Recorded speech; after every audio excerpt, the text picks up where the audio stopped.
श्री अविनाशजी कोठाळे साहेबांना विनंती आहे की त्यांनी आपल्या प्रास्ताविकास सुरुवात करावी.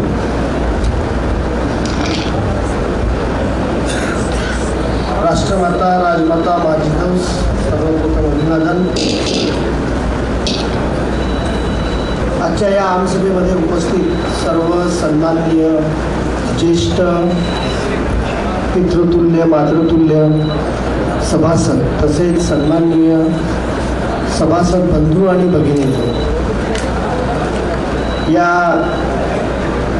आमसभेमध्ये संचालक मंडळाचे व्यवस्थापन मंडळाचे अध्यक्ष आदरणीय श्री राजेंद्रजी जाधव, जे प्रथितयश उद्योजक आहेत,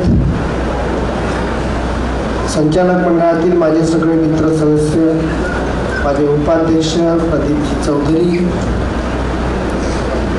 डॉक्टर विदळे साहेब, प्राध्यापक अनिल पंड, माझे मित्र अरविंदजी गावंडे,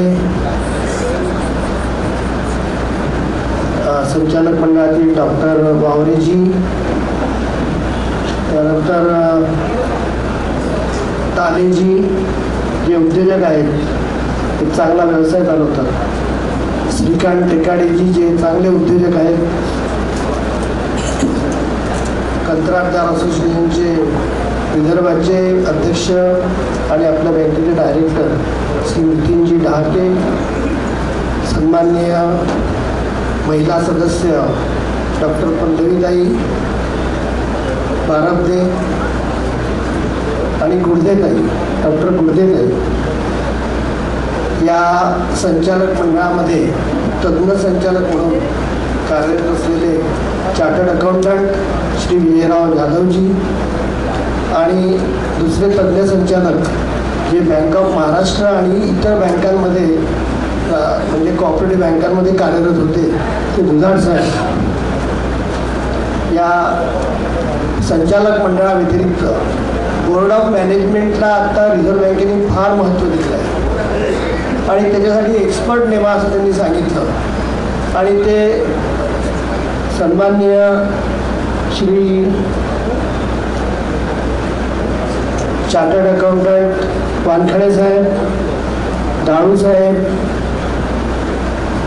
त्यानंतर रिचळ साहेब, संचालक मंडळाचे मोहनराव आवारीजी, त्या व्यतिरिक्त चाफलेजी आणि कृपया मागे गर्दी होत आहे, कृपया सगळे सभासद जे असतील त्यांनी समोर आलं तर अधिक चांगलं होईल आणि कर्मचारी वृंद काही बसले असतील तर त्यांनी थोडं बाहेरच्या साईडला बसलं तर अधिक बरं होईल. सातत्याने गुरगाटेजी आणि इतर सगळे संचालक मंडळ आणि संचालक मंडळाव्यतिरिक्त बोर्ड ऑफ मॅनेजमेंट या दोघांचाही एक समन्वयाने विचारविनिमय सुरू असतो की बँक कशी डेव्हलप होईल. मला आपल्याला सांगताना अत्यंत आनंद वाटतो की हे वर्ष आंतरराष्ट्रीय सहकार वर्ष आहे. Cooperative builds nation, cooperative construct nation हा थीम युनोनी आता जाहीर केलेला आहे. जगभर आंतरराष्ट्रीय सहकार वर्षानिमित्त विविध कार्यक्रम होत आहेत. या कार्यक्रमाचा उद्देश असा आहे की सहकार काहीही करू शकतं, सहकार माणसांना बिल्डअप करू शकतं, सहकार माणसांना वाढवू शकतं. या सहकारातून आपल्याला समृद्धीकडे जायचं असेल तर आपण बघतो की आपल्या देशाची $4.9 ट्रिलियन इकॉनॉमी जगामध्ये आपण म्हणतो की आपण 5व्या नंबरवर आहोत, आता 3ऱ्या नंबरवर जात आहोत. पण आपलं पर कॅपिटा इन्कम काय आहे तर आपलं पर कॅपिटा इन्कम भारताच्या स्तरावर 1.19 लक्ष रुपये फक्त वर्षाचे मिळतात. विदर्भाची तर परिस्थिती अजून बेकार आहे, फक्त 65 ते 66 हजार इन्कम आपलं विदर्भीय पर दर इन्कम आहे. महाराष्ट्राचं 2.8 आहे, 4था क्रमांक आहे महाराष्ट्राचा. आणि म्हणून मग ही परिस्थिती बदलायची असेल तर आपल्या आम्हाला सगळ्यांना एकोप्याने काम करावं लागेल आणि जोपर्यंत आम्ही ही परिस्थिती बदलायचं ठाण मांडून बसत नाही किंवा आम्ही ठरवत नाही तोपर्यंत आम्ही निश्चितपणे पुढे जाऊ शकणार नाही असं माझं प्रामाणिक मत आहे. आणि म्हणून मग 25 वर्ष झाली आपण 22.75 पासून सुरू करून आणि केवळ म्हणजे 1575 सभासदांनी फक्त 22.75 लक्ष जमा केले. आज आपली परिस्थिती कुठे आहे? आज आम्ही 450 कोटीच्या वर डिपॉझिट मिळवले आहे, 320 कोटीच्या वर कर्ज वाटलेलं आहे. आम्ही 1% NPA मेंटेन केलेला आहे. ज्या काही चांगल्या बँकांचा दर्जा असतो किंवा financially sound and well manage बँकेचे ज्या काही घटक आहेत त्यामध्ये आपली बँक आहे. RBIने निर्धारित केलं आहे की 3%च्या आतमध्ये तुमचा NPA असेल तर तुम्ही चांगली बँक आहात. आणि सातत्याने RBIचा असा रेटर आलेला आहे की जोपर्यंत बँका सक्षम असणार नाही. मला आपल्याला हेही सांगा वाटते की 2000 साली जेव्हा आपण बँक चालू केली तेव्हा भारतामध्ये 2100च्या वर बँका होत्या. आज काय परिस्थिती आहे? 1463 बँक आहे. का कमी झाल्या ह्या बँका? 600 बँका कमी झाल्या. कारण काय? तर नियोजन बँकांचं चुकलं, बँकांचा NPA वाढला आणि म्हणून मग सातत्याने ही घट होत आहे. RBIला पाहिजे सक्षमता. रिझर्व्ह बँकेची आता एक मिटिंग झाली. त्या मिटिंगमध्ये त्यांनी सांगितलं की बोर्ड ऑफ मॅनेजमेंटमधली तुमची जी तज्ज्ञ मंडळी असतात त्यांचा जास्तीत जास्त सहभाग बँकेमध्ये वाढवा. आणि म्हणून मग आदरणीय राजेंद्र जाधव साहेब म्हणा किंवा हे दर महिन्यात मिटिंग घेत असतात आणि या बँकेला पुढे कसं न्यायचं याचा सातत्याने विचार करत असतात. ते भारावून गेलेले लोक असतात. त्यांना तज्ज्ञ म्हणून एक जसं संगणक तज्ज्ञ म्हणून आमच्याकडे दाऊद साहेब आहेत, ते हेड ऑफ द डिपार्टमेंट होते पॉलिटेक्निकमध्ये. त्यांना सांगितलं की तुमच्या सेवा आम्हाला द्या. आता डिजिटलायझेशनचं युग आहे. अगदी झपाट्यानं बँका वाढत आहे. परवा मी जपानला गेलो होतो मागच्या 15 दिवसापूर्वी. तर तिथे NKH बँक आहे. तर तिथे बँकांना डिपॉझिट ठेवणं म्हणजे तुम्हाला सांगतो की जसं सोनं ठेवतो आपण कर्ज म्हणजे त्याच्यावर म्हणजे बँक व्याज लावते, तुम्हाला भाडं द्यावं लागते. अशा प्रकारे तिथं पैसे ठेवासाठी सुद्धा पैसे द्यावे लागतात. आणि इकॉनॉमी रोल करत असताना जेव्हा आम्ही म्हणतो की आमची इकॉनॉमी जगामध्ये सर्वश्रेष्ठ आहे तेव्हा आमचं इन्कम का वाढत नाही? कारण आम्ही उद्योजक नाही. आमच्या डोक्यातच येत नाही. आता आपण परिस्थिती बघतो की म्हणजे आपल्यासमोर अनेक प्रश्न आहेत. विदर्भ, मराठवाडा किंवा एकूणच महाराष्ट्राचा विचार केला तर शेतीशी निगडीत आमचा जो समाज आहे त्या समाजाला पुढे आणायचं असेल तर वेगळ्या संकल्पनेने आपल्याला जावं लागेल. सरकारच्या अनेक स्कीम आहेत. मला सांगताना आपल्याला आनंद होतो की आत्ता समोर 3 स्टॉल आपण ठेवलेले आहेत. आपण बघितले नसाल तर बघून घ्या.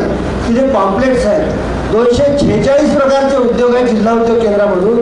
ज्याच्यामध्ये 25% सबसिडी आणि 35% ग्रामीण भागात सबसिडी. पंतप्रधान योजने सूक्ष्म प्रक्रिया योजनेअंतर्गतचे अनेक 45 उद्योग आहेत जिथे 35% ग्रामीण भागात सबसिडी आहे. भारतीय जनता पक्षाचे आता ज्यांचा आपण सत्कार केला आदरणीय रविराजजी देशमुख, आपल्याला मी विनंती करतो की आपल्या सरकारने ही जी भूमिका घेतलेली आहे याच्यामध्ये मागेल त्याला कर्ज आपण दिलं पाहिजे. आपण अशी मागणी करा की जो कोणा कर्ज मागत असेल खेड्यातला. दुसरं कसं आहे की खेड्यातल्या एखाद्या माणसाजवळ जोपर्यंत आपण सामूहिकरित्या एखादं ऑर्गनायझेशन पुटअप करत नाही किंवा सामूहिकरित्या एखादं काम करत नाही तर त्याला क्लस्टर योजनेचा फायदा मिळत नाही. आणि म्हणून मग 50 प्रकारचे सारखे उद्योग आपण केले तर 8 ते 10 कोटी रुपये सरकार देते. मार्केटिंगसाठी हब बनवले जाते. 2 मार्केटिंगचे हब इथे आहेत. आमच्याकडे ठाकरेताई आहे मंजुषा, तर त्याच एका सहकारी पतसंस्थेच्या संचालिका सुद्धा आहे. त्यांचा एक सोलर चरख्यावरचं सूत काढायचं एक मोठं काम होतं. अशा प्रकारचे आपण वेगवेगळे उद्योग केले तर निश्चितपणे पुढे जाऊ शकतो. मिलेटचा वापर जगामध्ये प्रचंड आहे. साली एक योजना आहे की जगामध्ये जितके पर्यटक जातात ते ब्रेड खातात आणि ब्रेड खात असताना त्याच्यासोबत त्यांना बटर आणि मध पाहिजे. मी बघितलं किंवा कुठल्याही हॉटेल्समध्ये आपण घेतो. हा किती सोपा प्रयोग आहे की आपण खादी ग्रामोद्योग मंडळातून साधे 10 किंवा 5 युनिट घेतले आणि आपल्या जवळचे 5000 जरी टाकले तर एक मधाचं आपण युनिट चालू करू शकतो आणि अनेक प्रकारे आपण तो उद्योग निर्माण करू शकतो. बँकेमध्ये सातत्याने लोक येतात, ते म्हणतात की साहेब नोकरी द्या. ही बँकच बेसिकली नोकरी देण्यासाठी नाही. बँकेचा उद्देश समाजामध्ये वेगवेगळे उद्योजक निर्माण झाले पाहिजे. आदरणीय खेडेकर साहेबांनी जेव्हा ही आम्हाला संकल्पना दिली तेव्हा त्याच वेळेस आपण असं ठरवलं होतं की जोपर्यंत समाजातला प्रत्येक माणूस सुशिक्षित माणूस जोपर्यंत या सहकारात आल्यानंतर तो स्वतःहून काहीतरी नवीन करत नाही आणि एक वे ऑफ थिंकिंग असते. स्टीव्ह जॉबचं जगामध्ये उदाहरण आहे की टाकलेला पोरगा दुसऱ्या ठिकाणी गेला, चांगल्या कॉलेजमध्ये ॲडमिशन घेतली, तिथे रमलं नाही, बाहेर गेला आणि ॲपल कंपनीचा त्यांनी शोध लावला. ॲपल कंपनीचा जो डायरेक्टर असताना त्याला काढूनही टाकलं, पण तरीसुद्धा त्यांनी हार नाही मानली, तो पुढे गेला. ही जी गोष्ट आहे, ही गोष्ट आपल्या सगळ्यांसाठी सारखीच आहे. आपणही त्या दृष्टीने काम करायला लागलो तर निश्चितपणे आपला समाज या बँकेच्या माध्यमातून एक नवीन आयामापर्यंत पोहोचू शकतो असं माझं मत आहे. आणि आता आपण बघतो साधारणतः 38,000 म्हणजे 39,000 लोकांना आपण कर्ज दिलं बँकेने या 25 वर्षात. 4,000 लोक आता एक साधारणतः 320 कोटी कर्ज त्यांच्याकडे आहे. परंतु हे कर्जदार देत असताना माणसं किती उभे झाले, समाज कसा उभा झाला हे अत्यंत महत्त्वाचं आहे. ही बँक अशी बहुजन हिताय बहुजन सुखाय सगळ्या धर्माला घेऊन चालणारी बँक आहे. या बँकेमध्ये कुठल्याही समाजाचा माणूस असो, तेली असो, माळी असो, कुणबी असो, मराठा असो, जो कुठल्या समाजाचा माणूस असेल त्याला पुढे नेण्याची जबाबदारी आपण सगळ्यांनी स्वीकारलेली आहे. ही जबाबदारी स्वीकारत असताना मला आग्रहपूर्वक आपल्याला सांगायचं आहे की हे उद्योग वर्ष आपण साजरं करत आहोत. हे उद्योग वर्ष साजरं करत असताना आपल्याला पाहिजे की प्रत्येक घरातला एक उद्योजक तरी निर्माण झाला पाहिजे. आणि एक उद्योजक निर्माण करत असताना आपण सगळे मिळून शपथ घेऊया की माझ्या मदतीने एक तरी उद्योजक मी निर्माण करेन. आपण आता 8,500 साधारणतः 9100 सभासद आपल्या बँकेचे आहेत. 91 या समोर या सन्माननीय सभासद बंधू या समोर. तर आपले 9100 सभासद आपण असं ठरवलं की 9100 लोकांना उद्योजक बनवायचं, आपण बनवू शकतो. मधात आम्ही एक मीटिंग घेतली एक IT सेक्टरची. त्याच्यामध्ये अनेक उद्योजक इथे अमरावतीमध्ये इथून काम करतात, परंतु त्यांना सुद्धा आता 10 कोटीपर्यंतचं कर्ज 50% सबसिडी ज्या अनेक सरकारच्या योजना आहेत त्याच्या व्यतिरिक्त सरकारी योजनांचा आपण फायदाच घेत नाही. जे लोक सरकारी योजनांचा चांगला फायदा घेतात ते निश्चितपणे पुढे जातात. पण आपण असं बघितलं की ॲव्हरेज एज आपल्या भारताचं 70 वर्ष आहे. आता आपण 10 लोकांचे 75 वर्ष वरील आदरणीय लोक म्हणजे सन्मान्य सदस्यांना सरकारी केला, पण ते यंग आहे, इथपर्यंत चालत पण यंग आहे. जपानमध्ये ॲव्हरेज लाईफ 100 वर्ष आहे. परवा मला हिरोशिमाला जायचं योग आला. हिरोशिमामध्ये 45 किलो वजनाचा बॉम्ब टाकल्यानंतर तिथे फक्त एक बिल्डिंग शिल्लक राहिली. त्या बिल्डिंग नंतर 1,40,000 लोक वारले उत्सर्जनाने. पण आज हिरोशिमा जसच्या तसं उभं आहे. म्हणजे ठरवलं तर जपानी माणसाने जे केलं ते आम्ही का करू शकत नाही. आम्ही गांधींचा देश म्हणतो स्वतःला. आम्ही कुटीरोद्योगाकडे गांधीच्या पर्स्पेक्टिव्हने जरी गेलो, ग्राम तिथे समृद्धी आपण आणायचं ठरवलं तर निश्चितपणे आपण एक वेगळा समाज निर्माण करू शकतो. जिजाऊ कमर्शियल कोऑपरेटिव्ह बँक आता प्रत्येक व्यक्तीला 4 कोटीपर्यंतचं कर्ज देणार आहे आणि ग्रुपमध्ये तुमचं असाल तर 7.5 कोटीपर्यंत. पण आम्ही बघतो की साधारणतः 25 लाखाच्या वरचे कर्ज घेणारे सभासद एक साधारणतः 58% आहे. रिझर्व्ह बँक म्हणते की 50% तुम्ही हे निर्धारित प्रमाण गाठलं पाहिजे. निश्चितपणे पुढच्या वर्षी बँकेने असं ठरवलेलं आहे की साधारणतः 25 लाखाच्या आतले मॅक्झिमम लोकांना कर्ज द्यायचे. आणि म्हणून मग ग्रामीण भागाशी आपल्या प्रत्येकाचा टच आहे. आपण प्रत्येकाशी कुठली शेती आहे किंवा ग्रामीण लोकांशी आपण संबंधित आहोत. म्हणून असं मला वाटते की आपण सगळ्यांनी कुठेतरी मदत केली पाहिजे. आपला जो भाऊ असेल त्याला कुठेतरी मदत केली पाहिजे. शिकलेले अनेक लोक आहे. काल एक मुलगी आली ST समाजाची, तर ती मला म्हणाली की दादा की मी IT क्षेत्रामध्ये 12मध्ये BE झाली पण मला नोकरी नाही.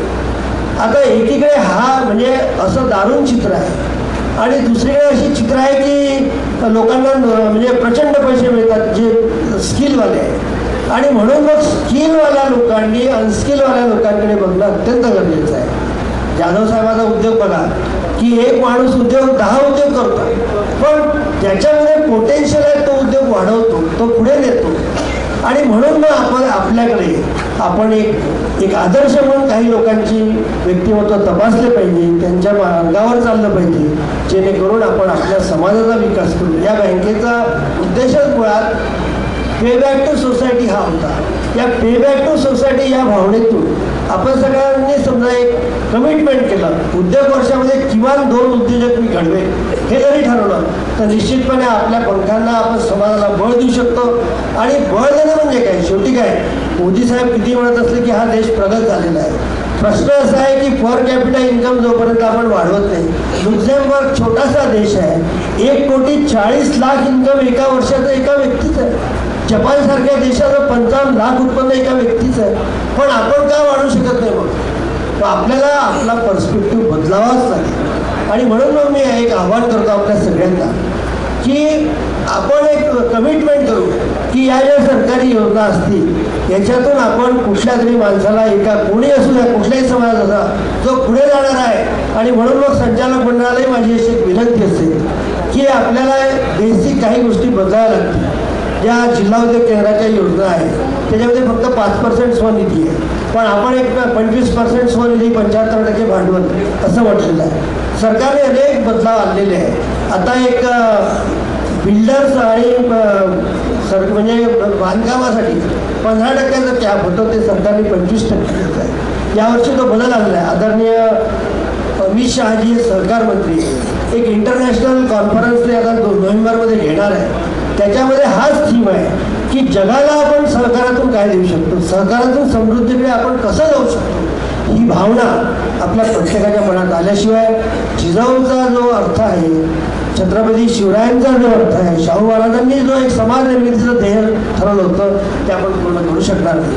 आपल्याला आपलं ध्येय पूर्ण करायचं म्हणजे आता आपली बँक सगळ्यांना डिव्हिडंड देते.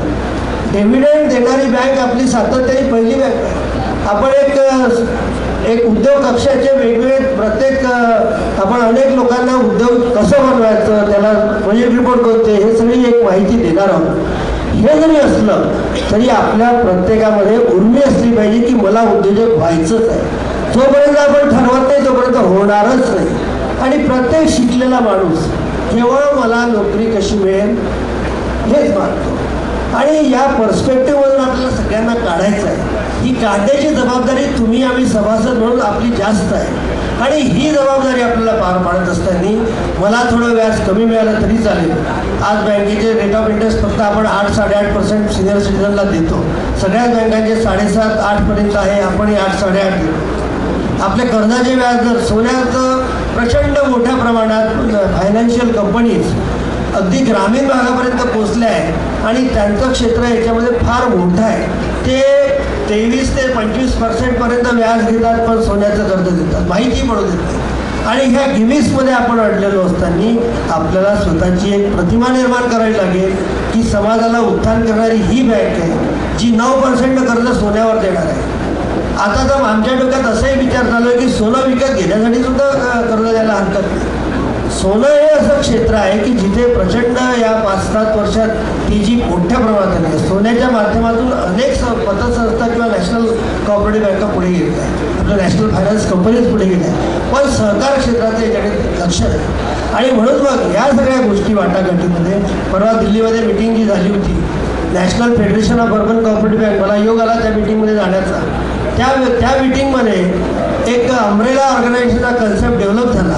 अम्ब्रेला ऑर्गनायझेशन ही अशी ऑर्गनायझेशन असेल रिझर्व्ह बँकेच्या मदतीने 300 कोटी रिझर्व्ह बँक इन्फ्यूज करणार आहे त्याच्यामध्ये. त्यांनी सांगितलं की तुमच्या सहकारी बँकांचे 300 कोटी जमवा. आता 275 कोटी त्यांचे जमलेले आहेत. त्याचं ऑफिस मुंबईमध्ये सुरू झालेलं आहे, आपणही त्याचे सभासद होणार आहोत. पण त्यामध्ये टेक्निकल नोहाऊपासून सगळ्या गोष्टी आपण पुढे जाणार. आता बँकेने डिजिटलायझेशनला फार महत्त्व दिलं आहे. आपले सगळे व्यवहार यावर्षी अपेक्षित आहे की डिजिटलायझेशनसाठी आपण प्रस्तावही पाठवलेले आहे. रिझर्व्ह बँक आपल्याला ते डिजिटलायझेशनच्या सगळ्या सेवा देईल. आता RTGS वगैरे ह्या सगळ्या गोष्टी होतात. पण याही पुढे मला असं वाटते की कर्मचारी वर्गाने आपल्या लोकांना सेवा घरपोच दिल्या पाहिजे. अनेक बँका आहेत की जिथे घरपोच सेवा देतात, म्हणजे आपल्याकडे तो कन्सेप्ट अजून रूढ झाला नाही. म्हणून 75 वर्षाच्या कोणत्याही माणसाने बँकेत येण्याची गरज नाही. त्यांनी जस्ट फोन करायचा, जस्ट डायल ए फोन, तुमच्या घरी जिजाऊ बँकेचा माणूस येईल, तुम्हाला ती सेवा देईल. याच्या पुढेही या माध्यमातून आपल्याला बँक डेव्हलप करत असताना आपल्या समाजाची सुद्धा काळजी घेतल्या गेली पाहिजे. आपल्या समाजातली जी वयोवृद्ध माणसं आहे यांचे अनुभवही शेअर करता आले पाहिजे. आणि म्हणून हसतमुखाने बँकेचा कर्मचारी तो घरी जाऊन सेवा देऊ शकला पाहिजे असंही मला या प्रसंगी वाटतं. ही बँक वाढवण्यासाठी आता अमरावती जिल्ह्यामध्ये 10 बँका आहे. मला सांगताना आपल्या सगळ्यांना आनंद होतो की जिजाऊ बँक एक बँक अशी आहे की जिथे ती सगळ्यात शेवटची बँक आहे महाराष्ट्रामध्ये सुरू झालेली किंवा देशामध्ये सुरू झालेली. शेवटची बँक जी 2100 मध्ये त्याचा नंबर होता, आज ती बँक अमरावती जिल्ह्यात आपल्या आधी सुरू झालेल्या बँकेपेक्षा टॉपमध्ये आहे. याचं श्रेय आपलं सगळ्यांचं आहे. आपण सगळे अभिनंदनास पात्र आहोत, कारण आपण सिस्टीम सुरू केली आहे. सिस्टीम जोपर्यंत राहत नाही, जोपर्यंत लोकांना आपण मदत करत नाही, तोपर्यंत आपण पुढे जाणार नाही. बँक वाढणे म्हणजे काय शिकतो. आता यवतमाळची बँक आपली सातत्याने लॉसमध्ये आहे. आम्ही ती शिफ्ट करण्याचा प्रपोजलही घेतलेला. NPA मध्ये अनेक लोक जातात. आज आपल्या बँकेचा 10%च्या जवळपास ग्रॉस NPA जरी असला तरी नेट NPA 1% आहे. परंतु बँकेच्या संचालक मंडळाने ठरवलं आहे की 3 ते 5% पर्यंत ग्रॉस NPA सुद्धा आला पाहिजे. तुम्ही आपल्या बँकेची 50 लोकांची टॉप कर्जदारांची माहिती बघितली तर अनेकदा काय होतं. परवाची गंमत सांगतो, जपानमध्ये बुलेट ट्रेन 1 मिनिटही लेट झाली नाही. आणि 1 मिनिट लेट 5 वर्षापूर्वी झाली होती, तेव्हा प्राईम मिनिस्टर ऑफ जपाननी देशाची माफी मागितली. आम्ही ज्या ट्रेनमधून जात होतो त्या ट्रेनमध्ये ओसाकापासून हिरोशिमापर्यंत प्रवास सुरू होता. तो प्रवास 348 किलोमीटरचा, 1 तास 20 मिनिटं. इतकी गतिशील व्यवस्था. आणि एकाएकी ट्रेन थांबली, 10 मिनिटावर आमचं स्टेशन होतं. ॲक्सिडेंट्स हे होतच असतात. तिथे एक 4-5 लोक रुळावर घुसले आणि ट्रेन थांबली. इतिहासातली ही पहिली घटना आहे की बुलेट ट्रेन 20 मिनिट थांबली. म्हणजे accidents are bound to happen. समाजामध्ये सुद्धा काम करत असताना ॲक्सिडेंट होतच असतात. कुठल्याच कर्जदाराच्या नावावर लिहिलं नसते की हा कर्जदार कसा आहे, पण situation make him difficult, so he could not repay the amount. आणि अशा परिस्थितीमध्ये त्याच्या बँकेने एक म्हणजे 1 टाईम सेटलमेंटची स्कीम स्वतःची राबवलेली आहे. रिझर्व्ह बँकेने म्हटलं की बँकांनी स्वतःची स्कीम राबवली पाहिजे, आपण ती राबवलेली आहे. कुठल्याही माणसाला कुठलीही अडचण असेल तर त्यांनी सांगितलं पाहिजे ना की मी पैसे भरू शकत नाही, माझी ही अडचण झाली, माझा उद्योग हा बुडालेला आहे. 10% त्यांनी त्याच्या एकूण रकमेच्या भरले तर त्याला 10% त्याच्यानंतर आपण D3 मध्ये गेल्यानंतर त्या सगळा विचार करतो आणि minimum simple rate of interest 9% आपण ते कर्ज घेतो. मग ही सुविधासुद्धा आपण देतो. जे काही आपले 384 लोक जे डिफॉल्टर्स आहेत किंवा वेगवेगळ्या कारणामुळे ते परत करू शकले नाही पैसे, शेतीशी निगडीत असेल, कुठलीही समस्या त्यांना आली असेल, पण या सगळ्या गोष्टीमध्ये मला असं वाटते की त्याचासुद्धा आपण फायदा घेतला पाहिजे. या गोष्टीमध्ये हे मी तुम्हाला एवढ्यासाठी सांगितलं की जगामध्ये काय चाललं आणि आपण कुठे आहोत. ही परिस्थिती आपण चेंज करायची असेल तर we are here, we can change, 1% can change anything. या उक्तीवर आपण विश्वास ठेवला तर माझ्यामध्ये ते पोटेन्शियल आहे, माझ्या प्रत्येकामध्ये पोटेन्शियल, माझ्या प्रत्येक सभासदामध्ये ते पोटेन्शियल आहे. मी जिजाऊ बँकेच्या माध्यमातून समाजाला परिवर्तन देऊ शकतो आणि अभिमानाने सांगू शकतो की आम्ही अशी बँक आहोत. मला खंत वाटते की आपण 1000 कोटीपर्यंत 25 वर्षात पोहोचलो नाही, पण विदर्भ हा साधारणतः बघितला तर थोडासा लो लाईंग एरिया आहे, बॅकलॉग खूप आहे, वेगवेगळ्या समस्या विदर्भातल्या आहेत. पण हे जरी खरं असलं तरी आपल्याला पुढे जायचं असेल तर आपल्याला स्वतःमध्ये आत्मविश्वास बिल्टअप करावाच लागेल. आपल्याला नवीन उद्योग करावेच लागेल. एक उद्योग असला तो फसला तरी दुसरा उद्योग असतोच. शेती हा आपला प्रामाणिकपणेचा उद्योग आहे, पण आता काय शेतीचे भावच नाही तर काय होणार आहे.